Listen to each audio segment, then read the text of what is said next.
Salut à tous et bienvenue sur la critique d'Astérix et Obélix, l'Empire du Milieu. Nous retrouvons Astérix et Obélix qui vont aller dans une aventure. Ils vont devoir sauver la reine de Chine, car un des habitants du royaume va vouloir capturer la reine de Chine, car la princesse avec qui il veut se marier ne veut pas se marier avec lui. Du coup, pour se venger, il va capturer la reine.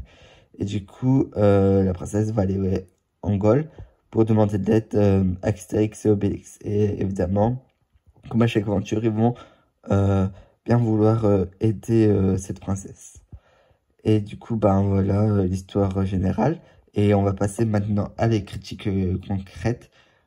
Pour moi, Astérix et Obélix, c'est un mauvais film, mais ça se regarde, c'est passable.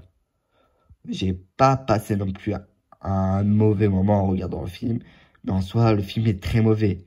Je vais pas vous mentir. Et je suis pas vraiment d'accord à 100% sur les critiques en disant qu'il y a tout ce qui est nul, qu'il n'y a rien qui va. Pour moi, il y a quand même quelques petites bonnes choses, mais la plupart des trucs sont mauvais. Je suis d'accord avec les critiques en général. Pour moi, la première chose mauvaise de ce film, c'est le casting.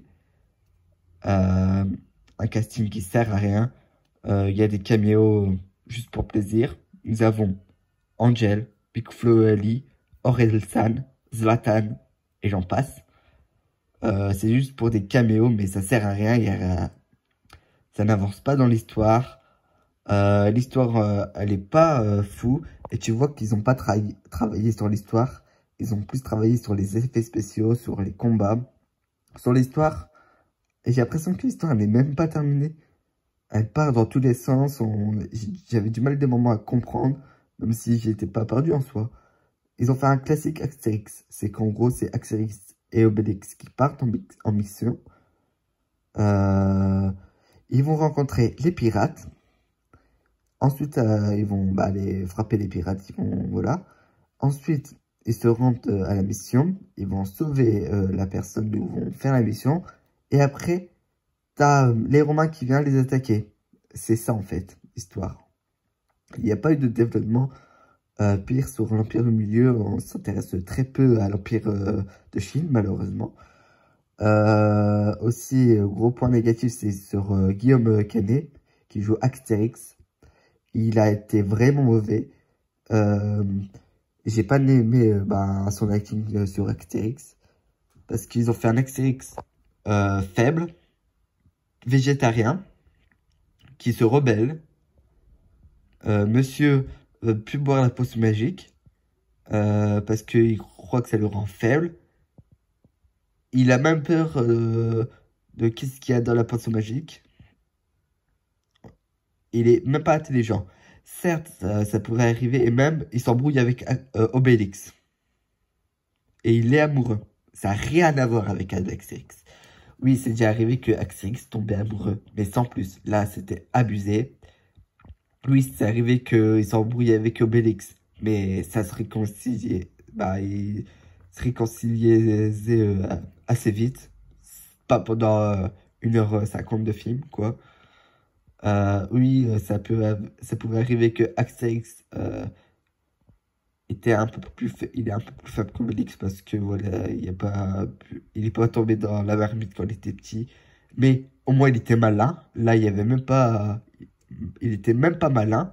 Il se faisait lâcher et dominer par les Romains s'il buvait pas la potion. Ça, c'était vraiment mauvais. Ensuite, Jules César, c'est une victime.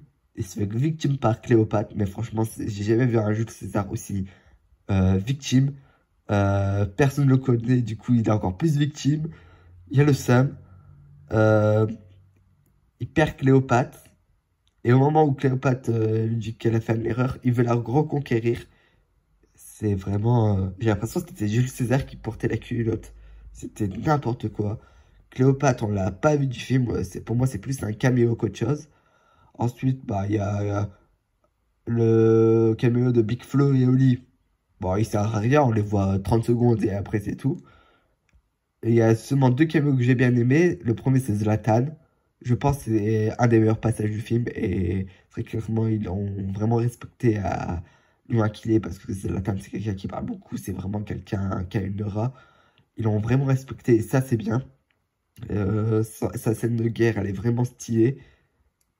Euh, et aussi, les deux passages d'Angèle qui sont un petit peu sympas, où à la fin, quand Obélix est amoureux, bah, elle dit, bah, Obélix, t'es plus amoureux de moi, et c'était vraiment sympa, et elle a fait une référence à sa chanson, en disant, c'est oui ou bien c'est non, et ça c'était sympa, mais sans plus. Sinon, bah, comme je dis, il n'y a vraiment aucun personnage. Il y a vraiment Gilles le louche, il a été bon, lui, en Obélix. Alors, lui, c'est pas Gérard Depardieu, mais en vrai, par rapport au travail de Gérard Depardieu, il gâche rien du tout. Et franchement, hein, c'était un bon Obélix. Alors, oui, ça n'a pas le niveau de Gérard Depardieu, mais il a fait de son mieux et c'est réussi. Et ça, c'est un point positif du film. Ensuite, bah, on va dire les autres points positifs, bah, c'est que euh, les effets spéciaux sont très jolis, les décors sont très jolis, les scènes de guerre, c'est très joli, mais sinon, à part ça, c'est très mauvais. Il n'y a rien, en fait. Il y a pas d'histoire. Bon, bah, il y a une histoire, mais vraiment mal faite et mal finie. Il y a des caméos qui servent à rien. Et les personnages principaux sont d'une nullité. J'ai jamais vu ça. Jules César, franchement, je pense que avec Guillaume Canet, c'était le pire. Voilà, bah après c'est tout, hein. Euh, Ça reste un Astérix, mais qui est regardable, hein, je vous dis, franchement, vous, vous allez quand même passer pas non plus un mauvais moment. Et aussi, ah oui, il faut que j'en parle, les blagues, c'est très limite. Il y a des blagues qui passent, mais alors il y a des blagues racistes, sexistes. À un moment, j'en avais marre, quoi. Je me suis dit, euh, c'est pas normal qu'un film français font des blagues comme ça. Tu peux faire des blagues, y a pas de souci. Mais là, c'était abusé.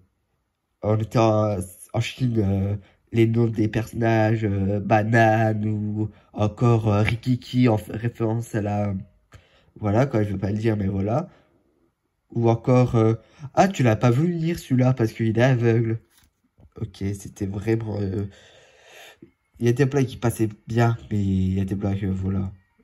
Et on devait éviter en 2023, tu peux plus faire ce genre de blagues. Sinon, c'est tout. À part ça, voilà.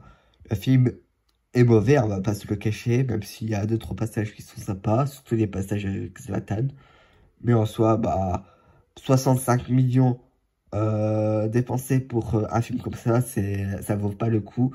Et si, franchement, il y a un deuxième Astérix Obélix avec cette équipe, c'est vraiment un truc qui cloche pas rond parce que franchement, c'était une fraude assurée. Merci d'avoir tué cette critique.